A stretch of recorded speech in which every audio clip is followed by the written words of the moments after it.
Hola mis amigos, bienvenidos a 10 preguntas. Somos un ministerio laico adventista de apoyo a la Iglesia Adventista del Séptimo Día para proclamar el último mensaje de un Dios amoroso y justo a un mundo que perece. Nuestro Señor Jesucristo nos ha dejado un mandato: ir y predicar el Evangelio a toda nación, pero también nos ha dejado un mensaje para el fin. Y este mensaje lo encontramos en el libro de Apocalipsis, el último libro de la Biblia, en el capítulo 14, donde surgen 3 ángeles con un solo mensaje: la verdadera adoración y la lealtad a Dios. Un mensaje que nos habla de juicio, pero también un mensaje amoroso que nos llama a volver a nuestro buen Dios. Este mensaje debe ser predicado, porque inmediatamente después aparece en las nubes de los cielos nuestro amado Señor Jesucristo a buscar a su iglesia. Amén. Por eso, mi querido, mi querida, este ministerio quiere aportar un pequeño granito en la proclamación de este bello mensaje. Mi hermana Ivette Amel, Hola amigos. y este servidor, Gerardo Contreras, queremos estudiar la palabra de Dios junto con usted, invitarlo para que podamos descubrir las preciosas verdades que Dios nos tiene guardadas en este maravilloso libro, la Santa Biblia. Y queremos prepararnos para ese momento, para ese gran encuentro de nuestro Señor Jesucristo con su pueblo, y nosotros queremos estar allí y deseamos que usted también lo esté. Este mundo tiene que pasar por serias dificultades, está profetizado, pero solamente aquellos que hayan hecho provisión en Dios podrán ser tenidos por dignos de soportar la prueba. Por eso, mi querido, mi querida, la palabra de Dios nos llama a que nos preparemos, porque Cristo viene pronto. Amén. Y ese mensaje debemos proclamarlo a un mundo que perece. Mi querido, mi querida, nuestra gran comisión es ir y predicar el Evangelio, pero también debemos estudiar todo lo que nuestro Señor Jesucristo nos dijo que debiéramos saber para no caer y ser entrampados en el engaño. Es por ello que nosotros le invitamos a usted a que pueda mandarnos sus dudas, sus inquietudes, para que nosotros podamos estudiarlas, sus preguntas, y nuestra hermana Ivette y este servidor le contestaremos con la Biblia sus interrogantes, para que usted pueda crecer en conocimiento. Y en la palabra de Dios nos muestra que Dios, cuando le buscamos en oración, cuando le buscamos con humillación, Él se deja ver y está dispuesto a otorgarnos su perdón. Este pueblo, antes de recibir a nuestro Señor Jesucristo, debe arrepentirse, debe hacer las paces con Dios. Por eso debemos buscar a nuestro buen Dios con espíritu de humillación, con espíritu de arrepentimiento, pedir perdón por nuestros pecados, arreglar nuestras cuentas con nuestro buen Dios, y Él está más que dispuesto a perdonarnos. 10 preguntas está para servirle, mi querido, mi querida. Estamos para poder ayudarle a usted y ayudarnos a nosotros, para prepararnos para esa gloriosa venida de nuestro Señor Jesucristo pronto en las nubes de los cielos. Puede escribirnos a la dirección de correo 10preguntas@hotmail.com, que nosotros le contestaremos. Gracias por estar con nosotros y que Dios le bendiga. Amén. Amigos y amigas, bienvenidos a un capítulo más de este su programa 10 preguntas sobre la Biblia. Reciban un fraternal y caluroso saludo en Cristo Jesús de estos sus servidores y hermanos, Gerardo Contreras. Hola mis amigos. Y quien les habla, Ivette Amel. Le invitamos a que tenga su Biblia a la mano para el desarrollo del tema que tendremos en el día de hoy, en esta oportunidad. Es importante para nosotros y es nuestro gran deseo que usted consulte la Biblia, que todo lo que aquí digamos, que todas las citas que nosotros le demos, usted pueda verificarlas por su propia cuenta. También le invitamos para que siga estudiando la Biblia, para que busque a Dios en oración, para que usted mismo se aperciba de los momentos solemnes que vivimos en este tiempo. El tema de hoy tiene por título Lo que la Biblia enseña acerca de las normas cristianas. Es un tema de suma importancia también para el tiempo del fin, porque debemos cuidar nuestro cuerpo, no porque queramos ser más lindas, no porque queramos aparecer en las páginas del libro de récord Guinness, ni porque deseamos nada sino por salud y por agradar a nuestro Dios. Es muy importante que cuidemos de nuestro cuerpo porque, como la misma palabra de Dios lo dice en el libro de Corintios, es un templo y morada del Espíritu Santo. Así que le invitamos para que, Biblia en mano, nos acompañe y le agradecemos ese precioso tiempo que usted dedica para estudiar la Biblia con nosotros. Pasemos al desarrollo del tema preparado para hoy.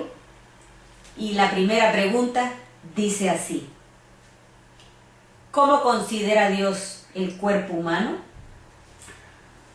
Sí, mis queridos amigos, Dios, como lo hemos visto en anteriores episodios, es nuestro creador. Amén. Hemos salido de su mano. Y si Dios es nuestro creador, reconocemos que Él conoce mejor nuestro cuerpo que nosotros mismos. Dios desea para nosotros lo mejor. Siempre ha sido así. Desde el principio de la creación, Dios nos hizo perfectos para que fuéramos perfectos y viviéramos eternamente una vida completamente en armonía a Él, que no nos hizo faltar nada. Pero el pecado, una vez en el mundo, completamente cambió el panorama.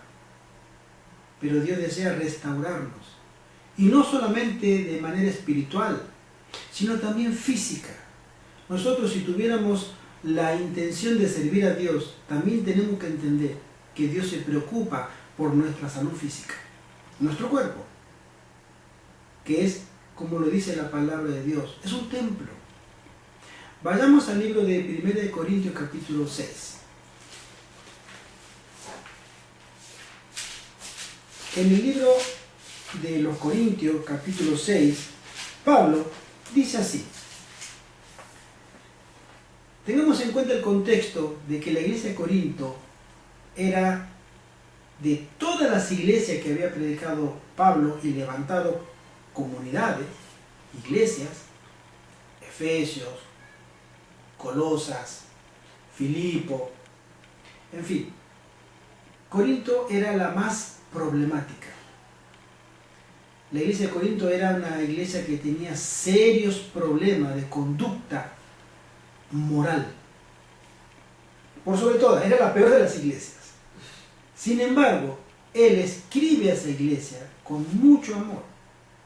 En esa iglesia existía lo que se denominaría hoy el sacrificio a los muertos, a los dioses, a los demonios, ¿sí?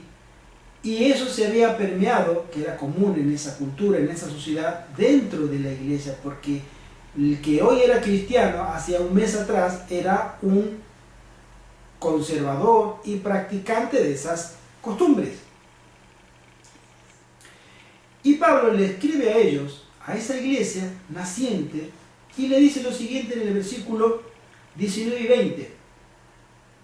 ¿O ignoráis que vuestro cuerpo es templo del Espíritu Santo, el cual está en vosotros, el cual tenéis de Dios, y que no sois vosotros?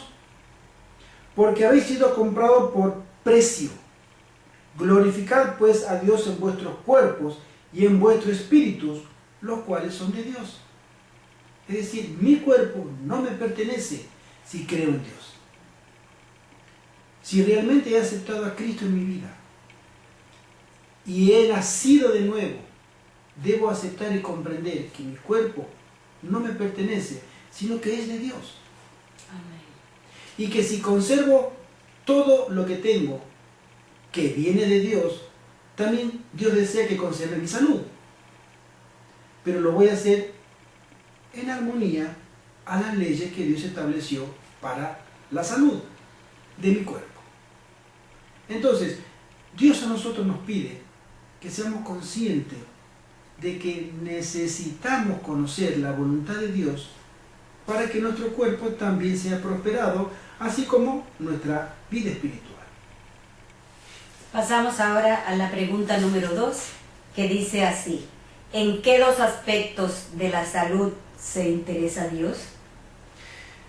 En la tercera carta de Juan, prácticamente llegando al Apocalipsis, el apóstol nos dice en los aspectos en que Dios se interesa de nosotros.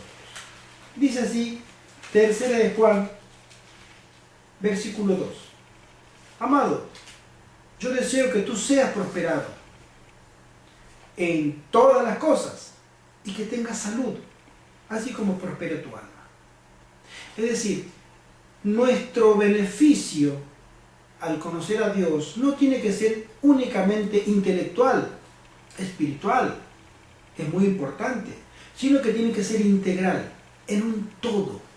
Es decir, Dios se preocupa por nuestra salud, así como prospera también nuestro crecimiento espiritual. Tú te puedes imaginar un Dios que desea que tú estudies y estudies la Biblia y su palabra y estudies su voluntad, y de pronto Dios no está preocupado en que tú estés enfermo. Es incongruente. Dios desea que tu salud también sea prosperada. Y Él ha dictado ciertas leyes, así como leyes morales para preservar nuestra integridad y nuestra santidad a Dios. También ha provisto leyes físicas, sociales, para que podamos ser protegidos en nuestra parte física. Bien, ahora pasamos a la pregunta número 3, que dice así: ¿cuál es el principio básico en la alimentación? Esa es una pregunta muy interesante. Vayamos al libro de 1 Corintios otra vez, capítulo 10. ¿Qué dice así? ¿Qué tiene que ver nuestra alimentación con nosotros? Mucho. En 1 Corintios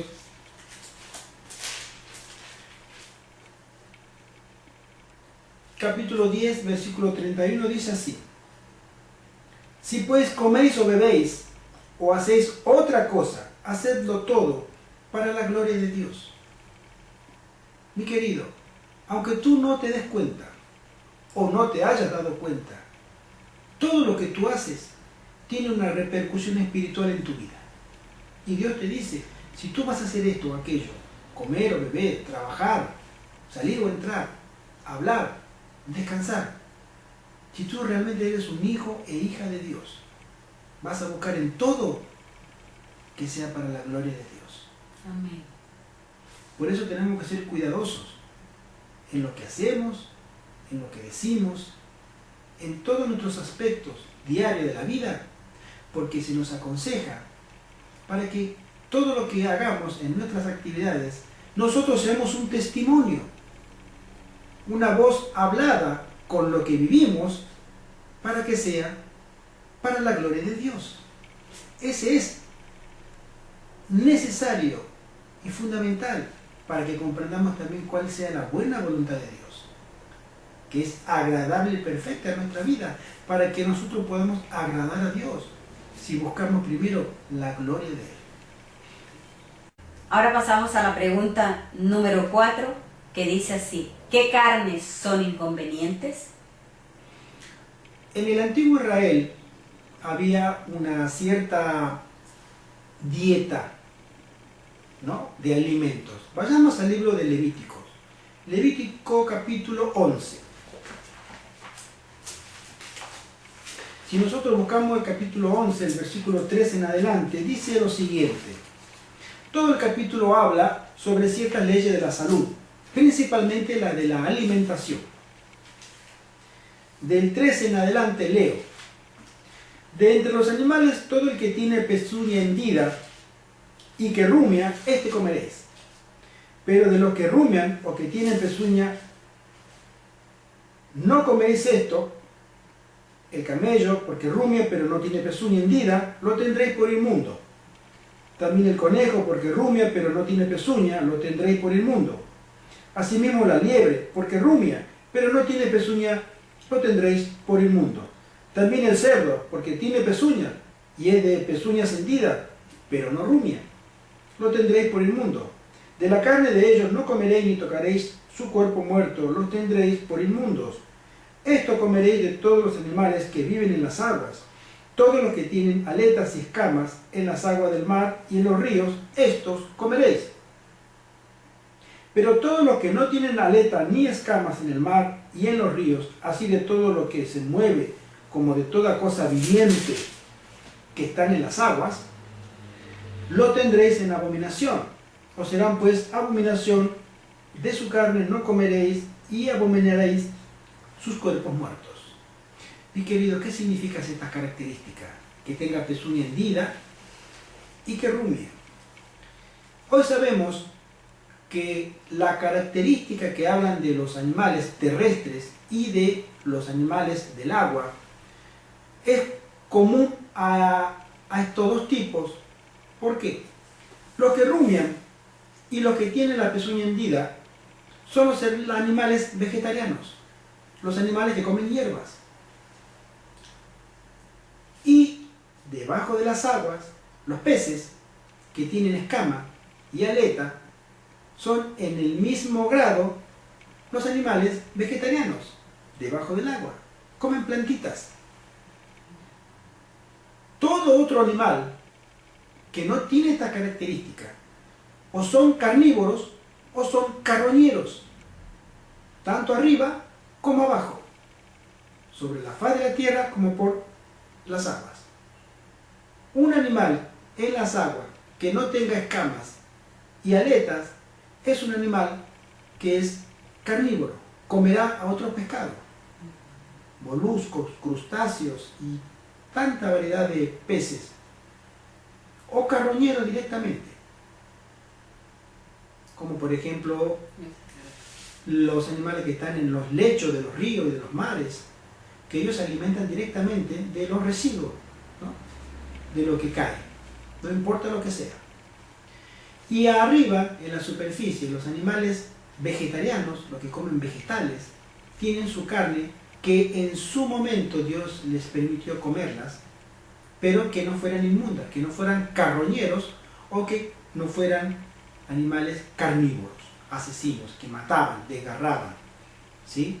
Esos animales eran inmundos para el pueblo de Israel. Y eso era un dato muy interesante, porque el Israel antiguo, conservándose estas ordenanzas, se había evitado de diferentes enfermedades y plagas que transmiten los animales que comen cadáveres. Los animales carnívoros, los animales carroñeros, que transmitían ciertas enfermedades.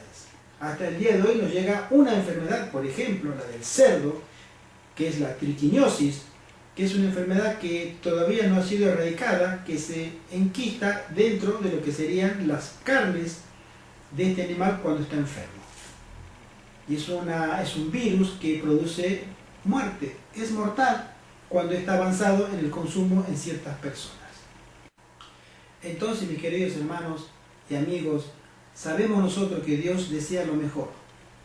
En el tiempo en que los judíos tenían que desplazarse de un lugar a otro y no tenían ni forma ni modo de sembrar y esperar la cosecha para alimentarse como Dios hubiera deseado, les permitió comer de animales, pero no todos. Así es, hermano.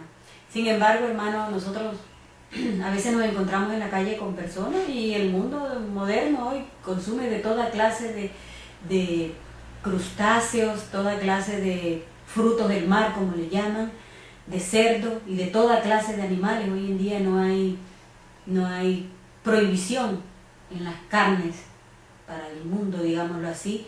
Y es más, a veces nos encontramos con personas cristianas que dicen que que sí se puede comer cerdo, que eso era para los judíos, las prohibiciones, que ya para nosotros no, como justifican una adoración dominical diciendo que la adoración en el sábado fue clavada en la cruz, que ya esa ley era para los judíos y que ya con la muerte de Jesús quedó clavada en la cruz. Igual justifican el consumo de ciertas carnes que han sido prohibidas por nuestro Señor, porque Él sabe que no nos conviene comerlas. Sin embargo, lo justifican diciendo que ya eso era para ellos, que Jesús comió pescado, que por qué no podemos comer pescado. Y en fin, tantas justificaciones que se inventan las personas. Así es, mi querida hermana. Tenemos que tener cuidado con ciertos refranes o postulados que la gente sostiene para justificar su gusto, porque le gusta comer carne. En primer lugar, mis queridos, Dios a nosotros nos aconseja. Dios no puede prohibirnos, en el sentido de que no puede obligarnos.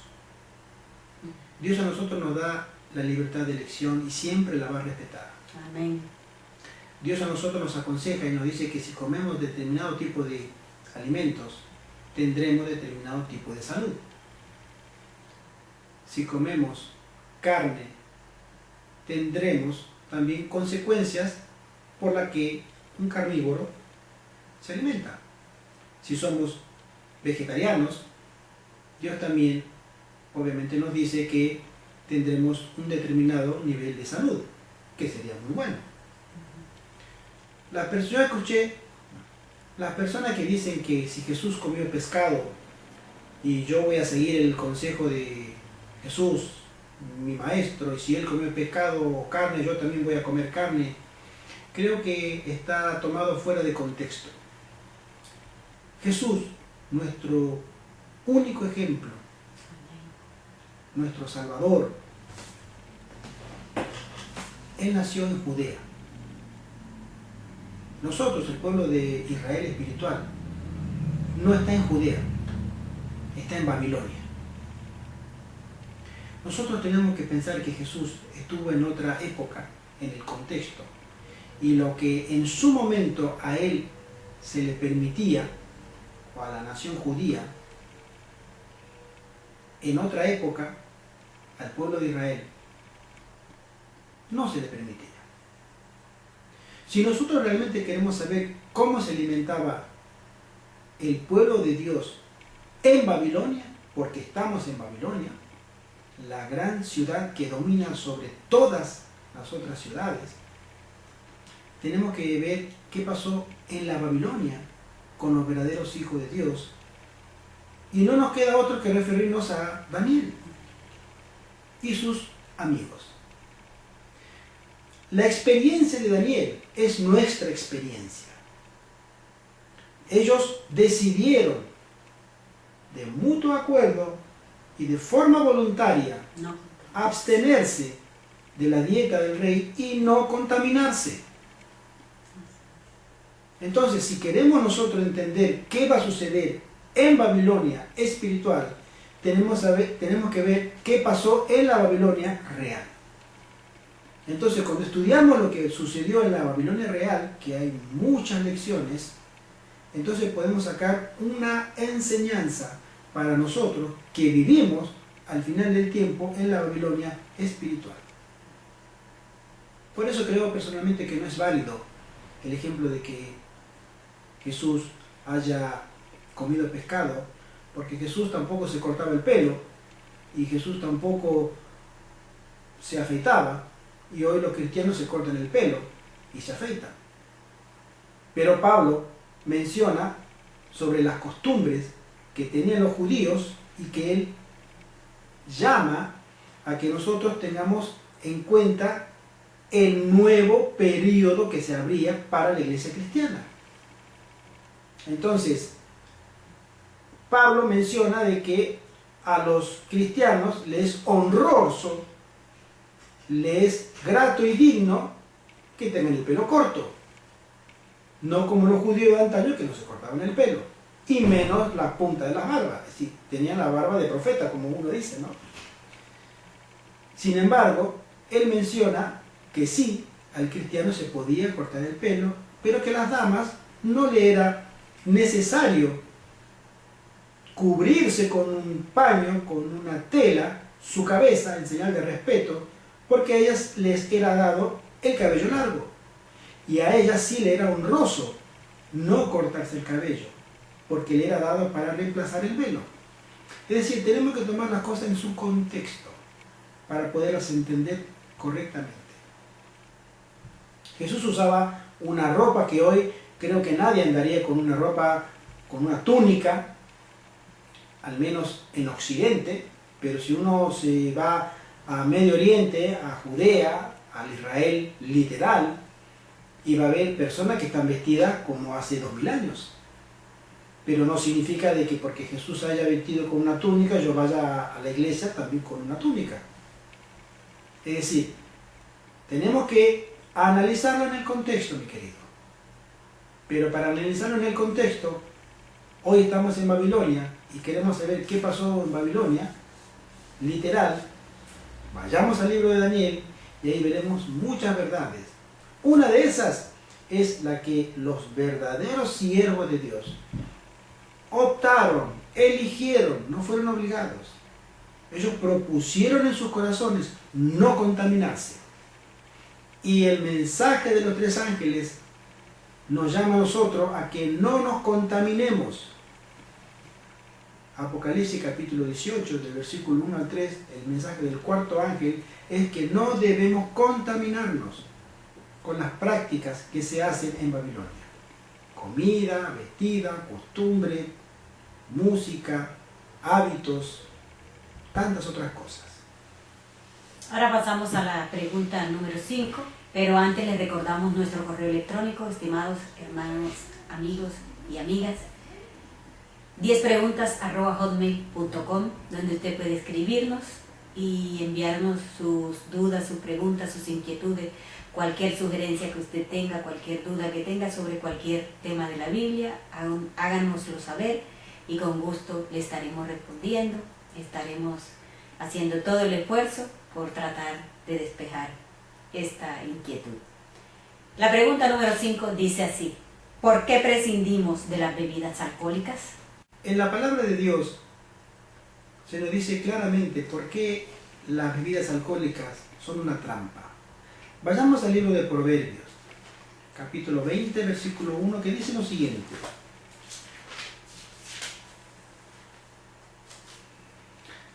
el vino es escarnecedor, la sidra alborotadora, y cualquiera que por ellos yerra, se equivoca, no es sabio.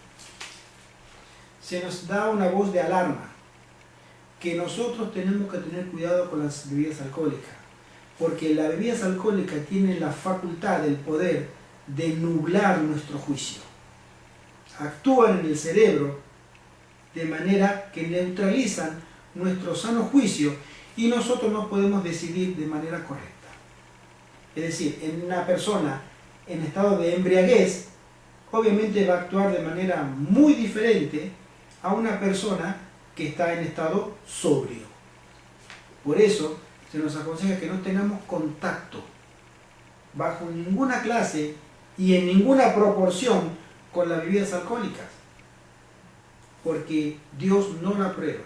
A nosotros se nos rebajan las facultades para poder llevar una vida ordenada, y en casos extremos, todos lo sabemos, la bebida también es culpable de que muchos hogares se hayan destruido, de que las peores decisiones se hayan tomado después de una borrachera.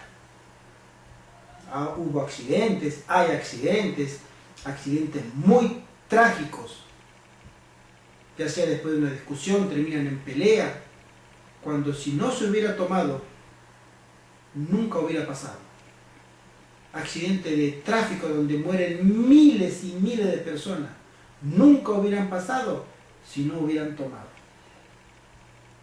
Y así la lista es interminable. Por eso la Biblia nos dice, no tenemos que tener contacto con las bebidas alcohólicas, bajo ninguna clase y en ninguna proporción. Hay personas que dicen, bueno, pero una copita, la primera, la segunda no, pero la primera sí. Ni la primera ni la segunda. No tenemos que tener contacto ninguno con las bebidas alcohólicas. Sin embargo, hermano, todo eso que usted dice es cierto, está escrito, Dios nos lo dejó escrito en la palabra de Dios. Pero como siempre buscamos justificativos, yo he escuchado a personas que dicen que hasta los mismos médicos le han recomendado que una copa de vino no está mala porque es más, le hace bien al corazón. He escuchado de cristianos que también se justifican diciendo que, o personas que quizás no conozcan de Dios, que Jesús estuvo en una fiesta donde convirtió el agua en vino, que Pablo le recomendó a Timoteo que se podía tomar una copita de vino, entonces que por qué, que no está malo tomarse una copa de vino. ¿Qué tan cierto es esto? Mi querida hermana, ha tomado ella una iniciativa muy interesante. Nosotros, para justificar nuestros hábitos, le encontramos muchas explicaciones y justificativos. Es decir, somos muy ingeniosos. Sin embargo, la palabra de Dios es categórica. Es cierto, uno va a un médico, no a cualquiera, pero por supuesto, la gran mayoría de los médicos y la medicina sostiene que un vaso de vino, después de las comidas, sienta bien al corazón. Porque médicamente está probado. Y la verdad que la medicina lo ha comprobado. Pero, ¿qué ha comprobado? ¿Que el vaso de vino es bueno? ¿O que uno de los componentes que tiene el vino es bueno para el corazón? Se ha estudiado y se ha comprobado que el elemento positivo del vaso de vino, que es una sustancia que se llama tanino, es un regenerador de los tejidos cardíacos, que hace bien al corazón. Ese es lo que da el color a la uva. Está también en otros vegetales. Hay un árbol que se llama quebracho, del cual se extrae el tanino para, en las curtiembres, en la industria del cuero, se pueda darle al cuero del animal, de la vaca principalmente, del animal vacuno, darle la durabilidad que tiene cuando se hace un calzado. Personalmente he trabajado en curtiembres en mi juventud y he visto el proceso de cómo un cuero recién traído, salado, para que no entrara en descomposición, era procesado y el componente principal era el tanino.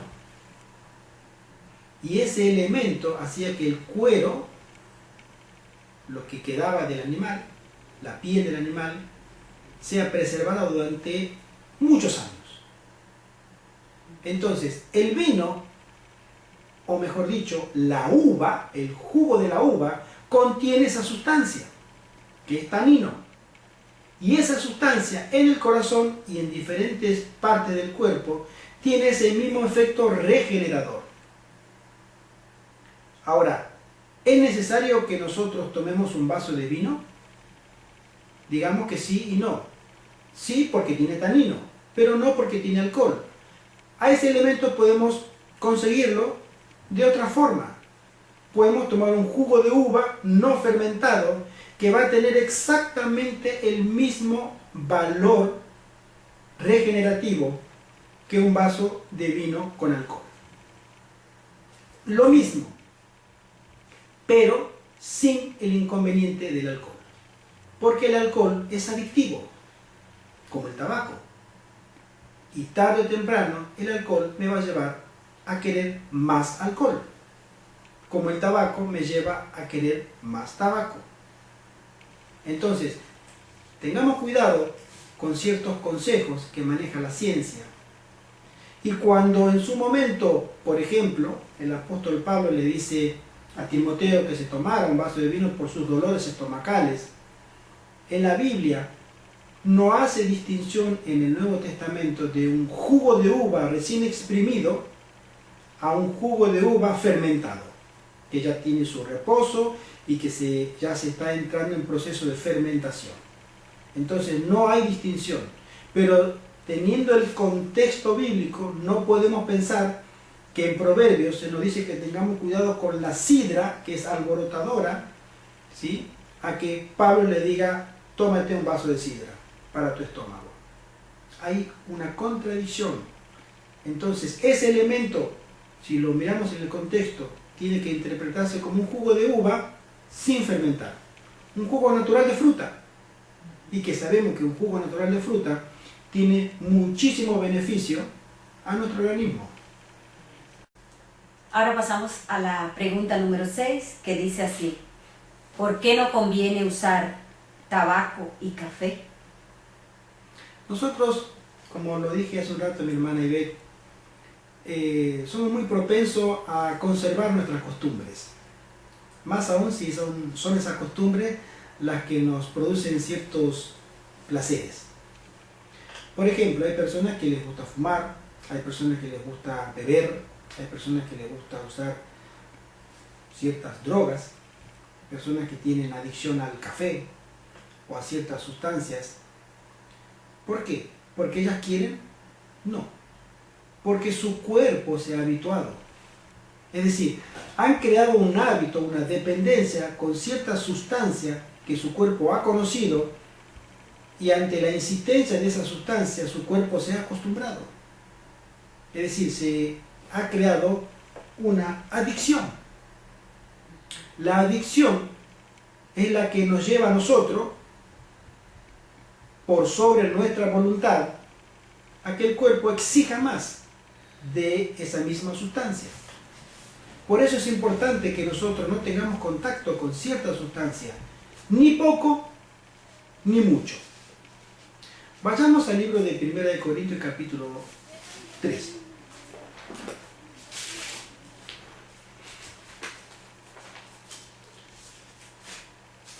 En 1 Corintios capítulo 3, versículos 16 y 17, dice lo siguiente: ¿no sabéis que sois templo de Dios y que el Espíritu de Dios mora en vosotros? Si alguno destruyera el templo de Dios, Dios le destruirá a él, porque el templo de Dios, el cual sois vosotros, santo es. Amén. Es decir, Dios acá nos da un consejo muy importante. Dios nos dice que nuestro cuerpo, mi querido, tu cuerpo, mi querida, tu cuerpo, el nuestro, está separado por Dios, está santo, es santo, para un uso santo. Si nosotros lo contaminamos con ciertas sustancias, ese cuerpo pasa de ser de santo a profano o para uso común. Por eso Dios nos dice: no profanes lo que está santificado, porque Dios te destruirá a ti. Y con respecto al tabaco o al café, son elementos que nuestro cuerpo no necesita para su alimentación, sino que crean hábitos adictivos por las sustancias que contienen en sí. El cigarrillo sabemos que contiene la nicotina, que es un potente adictivo, es una droga adictiva, y el café contiene la cafeína, que también es otro potente adictivo, que toma control sobre ciertas partes del cuerpo para volver a exigir más café, más café, más café, o más cigarrillo y más cigarrillo. Nosotros siempre en nuestras adicciones comenzaremos con uno, un cigarrillo o un café, pero no sabemos cuándo va a terminar.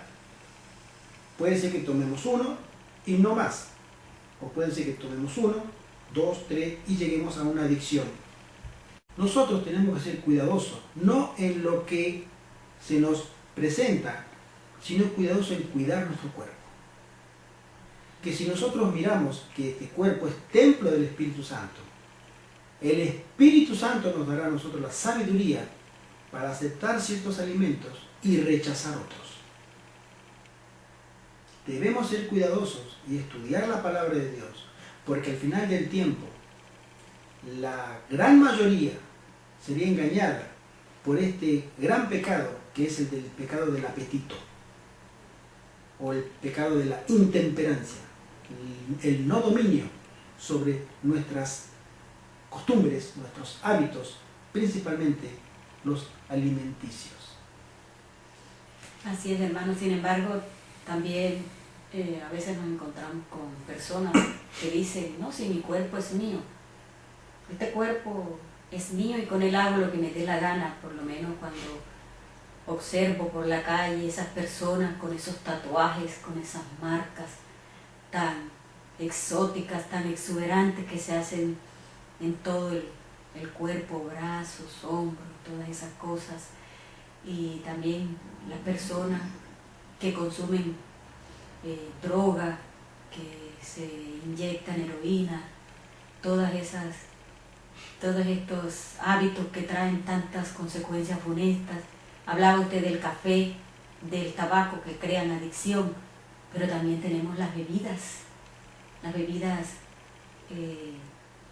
edulcorantes, las bebidas como tipo gaseosas que tienen sus sustancias que crean adicción, las bebidas demasiado dulces que también son nocivas para nuestra salud y sin embargo muchas personas no lo quieren aceptar.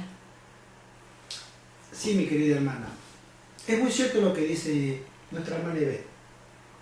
Hay ciertos elementos del cual nosotros tenemos que tener cuidado y que no son necesariamente malos en sí, pero mal administrados pueden ser un peligro. Ella mencionó sobre lo que serían las bebidas gaseosas o también lo que serían los pastelillos, pasteles, lo dulce. ¿Por qué nosotros cuando tenemos hambre y estamos por la calle, por ejemplo, nos compramos un pan dulce, como se llame, pollería, pastelería, un paquete de galletitas dulces y no una manzana, que es más saludable, o una fruta, que también es dulce? Mi querido, estamos bombardeados diariamente por un sistema perverso que se llama publicidad. Se nos crea a nosotros, entre otros elementos, la necesidad falsa de que la solución está en lo que se nos muestra para que podamos comer. Hay mucha publicidad en cuanto a las bebidas gaseosas, en cuanto a las cosas dulces. A los niños les encantan las cosas dulces. Y en sí mismas no tienen adicción, pero el exceso de azúcar en un bocado produce en el cuerpo, sabemos nosotros que el azúcar es la que transforma la energía, es la que lleva energía al cuerpo, ¿sí? Entonces tenemos una sensación placentera de que hemos recuperado fuerzas o energías, cuando lo que hemos experimentado es un aumento de calorías, nada más. En cambio, una fruta que también es dulce, sí contiene elementos vitales que el cuerpo necesita. Pero que, como estamos habituados a que nuestro paladar sea el que decida y no nuestra salud, a veces tomamos decisiones equivocadas y nos mal alimentamos, o mal alimentamos a los que nos rodean, a nuestros hijos, o a las personas que dependan de a quienes cocinamos también.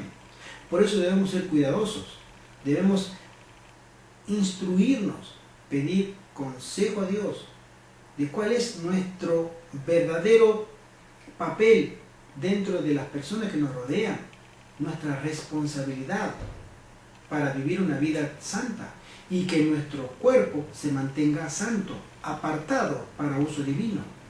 Dios quiere nuestra salud, seguramente que la quiere y desea que nosotros tengamos salud, pero Él nunca va a tocar nuestra voluntad ni va a prohibir que nosotros comamos tal o cual cosa. Él nos deja, Él a ti te deja, a mí también me deja. Nosotros somos los que tenemos que tomar la decisión.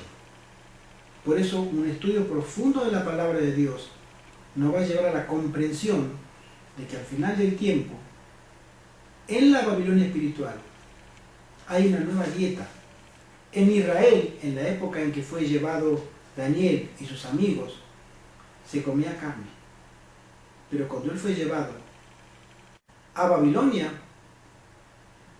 ellos propusieron en su corazón no contaminarse con la comida del rey, con la música del rey, con la ropa del rey, con la costumbre del rey y de Babilonia. Con ninguna cosa que en Babilonia se practicaba, ellos dijeron no, nosotros serviremos a nuestro Dios. Y Dios los prosperó, y Dios los bendijo. Amén. Ese es nuestro ejemplo a nosotros que vivimos en la Babilonia espiritual. Estudiemos el libro de Daniel. Ahora pasamos a la pregunta número 7, que dice así: ¿cómo debe ser nuestro arreglo personal? Es muy importante que comprendamos, mis queridos, que también nuestra forma de ser, nuestro carácter, está determinado por cómo vestimos. ¿Tú quieres conocer el carácter de tal persona? Míralo cómo viste. ¿Tú quieres conocer ciertas características de esa persona? Tenemos que saber que nosotros hablamos no solamente por nuestro lenguaje, sino por el lenguaje corporal. Eso es muy importante. Si nosotros vamos a la Biblia, ahí vamos a buscar en el libro de 1 Timoteo capítulo 2. En 1 Timoteo capítulo 2, 9 y 10 dice lo siguiente: asimismo, que las mujeres se atavíen de ropa decorosa, con pudor. Pudor es con vergüenza, con castidad, con coherencia, con recato y modestia. No con peinado ostentoso, ni oro, ni perlas, ni vestidos costosos.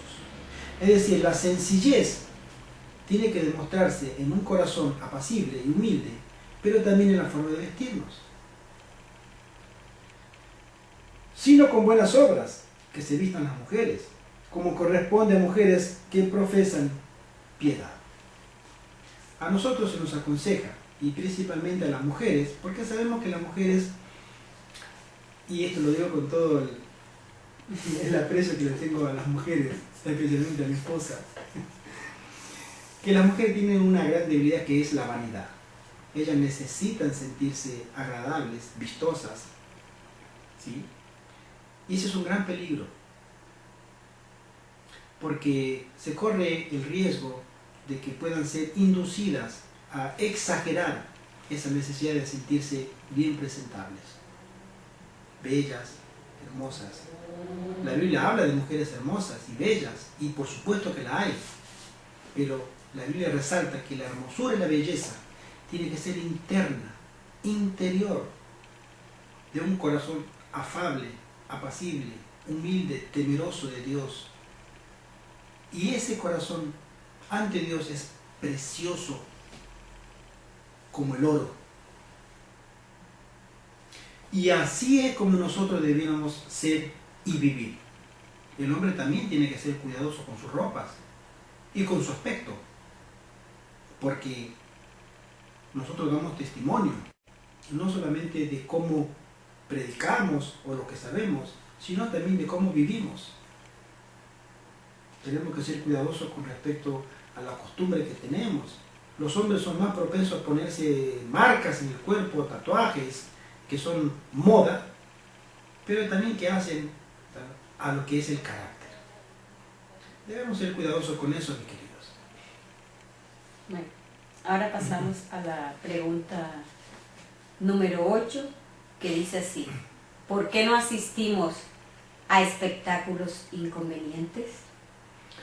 Si nosotros nos atenemos a la Biblia, muchas personas me dijeron, pero la Biblia no prohíbe ir al cine o a ciertos espectáculos, porque en la época en que fue escrito los sagrados libros no existía el cine, pero sí existían costumbres que hoy se repiten en ciertos lugares.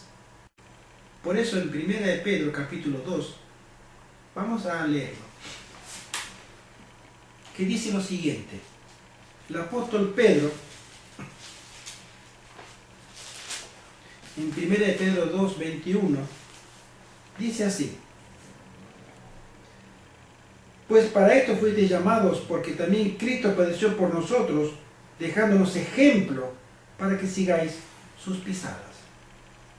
Si nosotros tenemos un ejemplo a quien seguir, es a Cristo. Y únicamente a Cristo.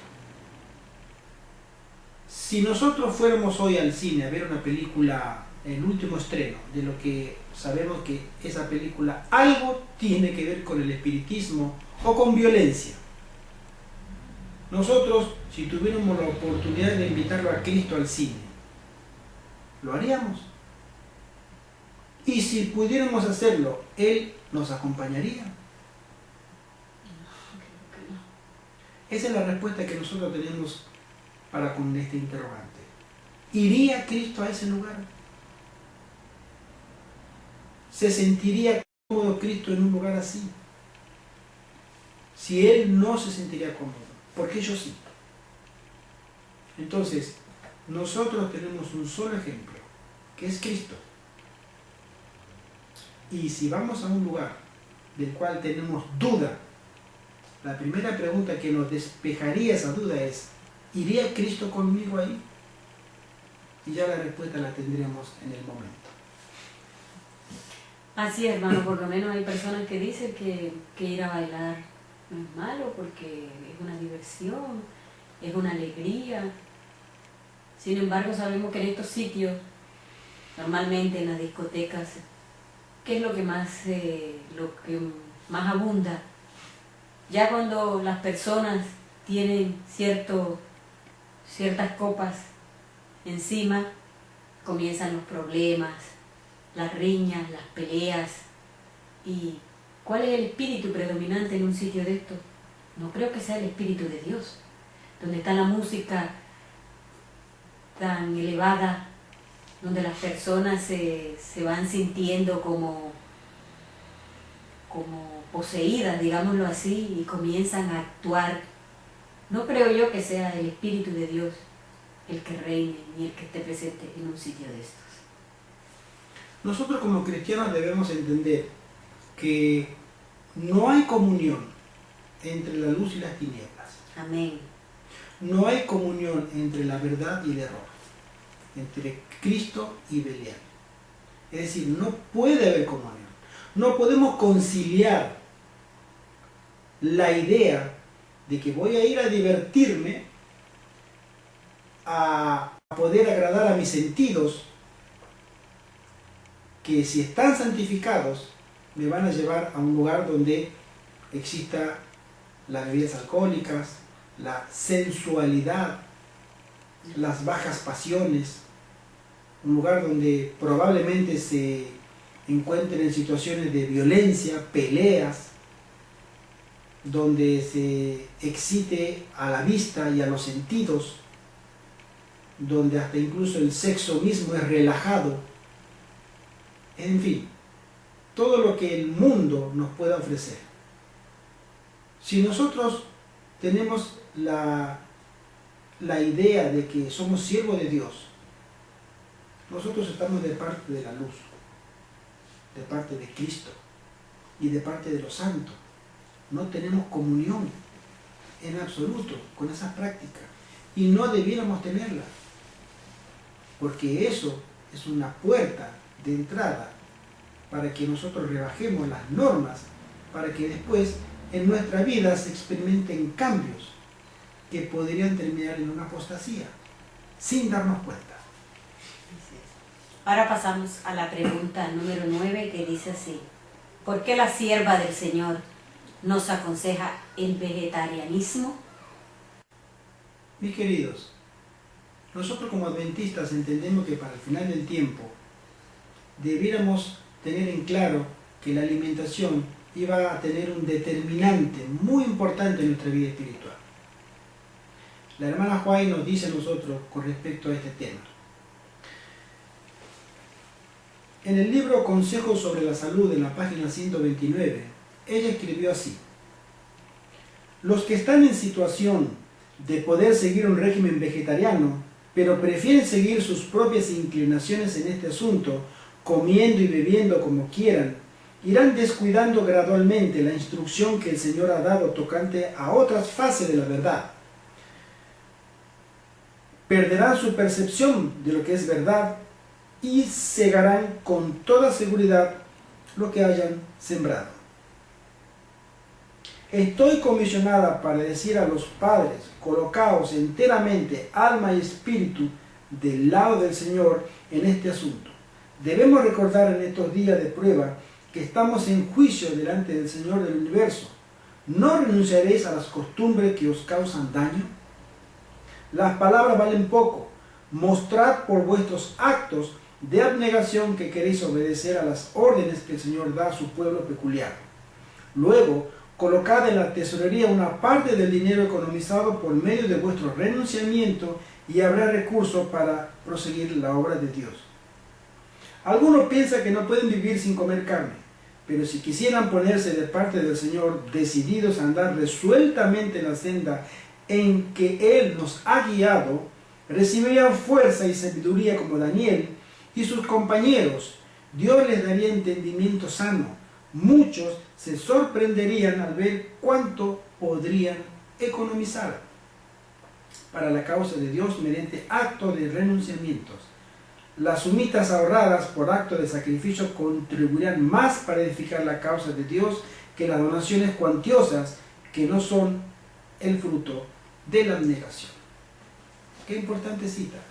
Ella nos dice a nosotros que si queremos conocer la verdad de Dios en cuanto a esto, y si renunciáramos a comer carne, que de por sí mismo tiene su agravante porque es un alimento caro, esa pequeña suma que ahorraríamos por la abnegación y el deseo de querer conformarnos a la palabra de Dios, harían mucho más que las cuantiosas sumas de dinero que podremos donar, pero que lo hacemos sin la bendición de Dios. Qué interesante, mis amigos. Ahora, ¿por qué nosotros sostenemos que es mejor una dieta vegetariana y no una dieta carnívora? Sencillamente, mis queridos amigos, por tres motivos: físico, mental y espiritual. Físicamente nosotros, mis queridos, no estamos hechos, la naturaleza de nuestro cuerpo no está hecho para ser carnívoro. Nosotros no tenemos una dentadura con caninos incisivos que puedan desgarrar, como lo tienen, por ejemplo, los felinos o los caninos, los perros. Ellos son carnívoros por naturaleza. Ellos pueden comer carne y tienen su dentadura apropiada. Tienen su sistema digestivo, que es corto, rápido. Ellos enseguida digieren la comida y al poco rato tienen hambre de nuevo, porque su sistema digestivo está hecho para carne. Es decir, un animal carnívoro tiene un sistema de comer carne y de digerirla diferente a nosotros. Es decir, nosotros no somos carnívoros por naturaleza. También está comprobado que psíquicamente, mentalmente, la carne estimula las bajas pasiones humanas. Si nosotros miramos el comportamiento de ciertas personas comparadas con otras, es decir, una persona rebelde, exacerbada, muy violenta y que tiende enseguida a demostrar las bajas pasiones, esa persona se alimenta de carne. La carne es un elemento, y está comprobado, que puede despertar las pasiones dormidas de una persona. La persona vegetariana, ante los mismos estímulos, no va a reaccionar como una persona carnívora. ¿Por qué? Porque su alimentación y el efecto que tiene en su organismo no lo dejan reaccionar de la misma manera que lo hace una persona que es carnívora.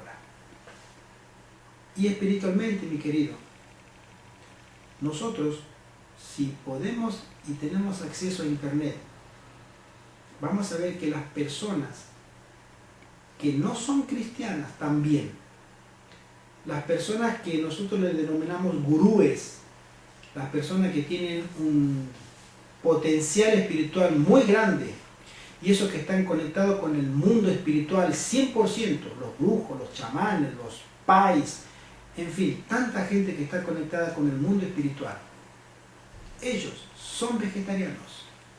¿Y saben por qué? Porque la mente discierne mejor el mundo espiritual. Está despejada para poder percibir el mundo espiritual. Mucho mejor que los carnívoros. Por eso esas personas, para tener el contacto espiritual que ellos quieren tener con sus deidades o con los demonios, porque hay algunos que sirven directamente a Satanás, esas personas allá arriba en la cúspide de ese conocimiento que tienen, ellos son vegetarianos y ellos lo admiten. Es necesario que nos cuidemos en la dieta para tener una mejor percepción del mundo espiritual. Por eso los cristianos también tenemos que tener una percepción espiritual, pero de parte de Dios, para conocer sus designios, para poder discernir el engaño bajo cualquier disfraz, si tenemos una dieta estrictamente vegetariana. Y la hermana Juan nos aconseja y nos dice que nuestra percepción espiritual está directamente ligada al plato de comida que tenemos enfrente todos los días. Si nosotros comemos carne, nuestra percepción espiritual será mínima. Pero cuando dejemos de comer carne y nos adentremos en la dieta vegetariana, del cual nosotros hemos sido hechos para esa dieta, nuestro mundo espiritual, nuestra percepción se irá abriendo y podrás comprender ahora verdades que antes no las entendías. No porque no querías, sino porque no podías. Por eso se nos llama el final del tiempo. Y el ejemplo lo tenemos en el libro de Daniel. Daniel fue vegetariano. Él no se contaminó con nada de la mesa del rey y sus amigos. Pero él llegó a entender los misterios de Dios cuando el rey Nabucodonosor tuvo ese sueño que ninguno de sus brujos o sacerdotes podía interpretar. Pero ellos hicieron ayuno y oración, pero dejaron hasta incluso de comer y se alimentaron frugalmente y tuvieron comprensión espiritual. Y Daniel toda su vida mantuvo una dieta vegetariana como ejemplo para nosotros, y él pudo percibir el mundo espiritual en la Babilonia en la que él vivía y pudo descifrar los ciertos misterios y las visiones que Dios le había mostrado y que escribiera. A nosotros se nos manda que tengamos cuidado con lo que comemos para que podamos percibir al final del tiempo el mundo espiritual que nos rodea. Bien, estimados amigos y amigas, ahora pasamos a la 10ª y última pregunta, que dice así: ¿qué es la reforma pro salud y la ciencia del higienismo? Mis queridos, la reforma pro salud es una de las verdades que se le ha dado a la Iglesia Adventista, pero no fue una verdad para la Iglesia Adventista en sus comienzos. La ciencia del higienismo se le había dado al protestantismo en la década de 1830, 1840, antes de que el movimiento milerita surgiera y también antes de que la Iglesia Adventista existiera, solamente que ellos no la habían aceptado. Luego, en la década del 50 al 60, se le revela a la hermana White que esa era una verdad que el pueblo de Dios tenía que aceptar, entre otras, para poder recibir más luz. Entonces, esa es una de las formas en que Dios iba a revelarse a sus fieles, pero aquellos que fueran obedientes a su palabra. La ciencia del higienismo, nosotros entendemos que es como si fuera la ciencia de la limpieza. Higienismo, limpieza son sinónimos. No, no lo es. Si buscamos en el diccionario el término higienismo, no significa únicamente limpieza. Es mucho más profundo el concepto. Vamos a estudiarlo en su momento también. Pero quisiera ahora que miráramos un video. ¿Por qué nosotros tenemos que ser vegetarianos. ¿Por qué nosotros debiéramos ser vegetarianos? Es un video corto, no dura más de 3 minutos, pero para que entendamos por qué Dios quiere que nosotros abracemos la dieta vegetariana al final del tiempo. Porque el Espíritu Santo es protagonista en los últimos fieles, al final de la historia. Y en la vida de ellos va a ser un protagonismo que ellos tendrían que saber. Y eso está íntimamente relacionado con la dieta y la reforma pro salud. Si tú preguntas cuál es la razón de la reforma pro salud en este pueblo, es que este pueblo, el pueblo remanente de Dios, tiene una misión que no han tenido todos los demás grupos religiosos en la historia de la humanidad. Este pueblo va a tener que enfrentar la crisis del tiempo de angustia. Y esa crisis del tiempo de angustia dice que no ha habido nunca, y si no fuera cortado, ninguno sobreviviría, dice la Biblia. Requiere de una preparación especial. Y cuando Dios llamaba a alguien a una preparación especial, por ejemplo a Sansón, ¿qué le dijeron? Que no tomara sidra, que no pasara navaja por su cabello, por su cabeza. Tenían que tener un estilo de vida especial. Tú tienes que entender que Dios no nos ha dado la reforma pro salud para vivir más años en esta tierra. Esta no es la vida que Dios ha diseñado para nosotros. Es una consecuencia de la reforma pro salud vivir más y mejor. La reforma pro salud ha sido dada para que no ofendamos nuestro cuerpo y el Espíritu Santo pueda residir en nuestro cuerpo y pueda ser nuestro cuerpo mejor influenciado por la presencia del Espíritu Santo. No nos confundamos, porque luego andamos pensando y llevamos la reforma pro salud hasta otros extremos que no son. La reforma pro salud tiene un propósito en este pueblo: prepararnos para ser usados por el Espíritu Santo. Esa es la razón de ser, que como consecuencia vamos a vivir mejor, porque eso es mejor, pues es lógico, pero ese es un objetivo secundario. Luego hay gente que dice, la reforma pro salud, ¿para qué? Mira, fulanito se murió de cáncer. Sí, se iba a morir de cáncer, pero la reforma pro salud permitió que esa persona pudiera dar un testimonio para el nombre de Dios, que ese es el propósito de la reforma pro salud. Luego nos equivocamos en lo que eso significa. Entonces, mis queridos, hemos comprendido por qué Dios quiere que nosotros tengamos conocimiento de Él, de que abracemos la reforma pro salud, si lo deseamos, porque Él quiere lo mejor para nosotros, lo mejor para ti, pero también en forma principal quiere que tú seas salvo. Amén. Quiere que tú llegues a la Canaán celestial. Amén. Que tú aceptes la salvación de Dios. Que tú aceptes la salvación de Dios dada en su Hijo, en nuestro Salvador. Y que el Espíritu Santo nos pueda dar a nosotros claridad mental y espiritual para entender el tiempo en que estamos. Y ahí sí la reforma pro salud es un tema de vital importancia y estudio. Bueno, muchísimas gracias, estimados amigos y amigas. Hemos llegado al final de este capítulo, pero nos veremos en una próxima oportunidad con otro tema también de vital importancia para ustedes. Les invitamos a que siga estudiando la Biblia y también escudriñando la santa palabra de Dios, orando.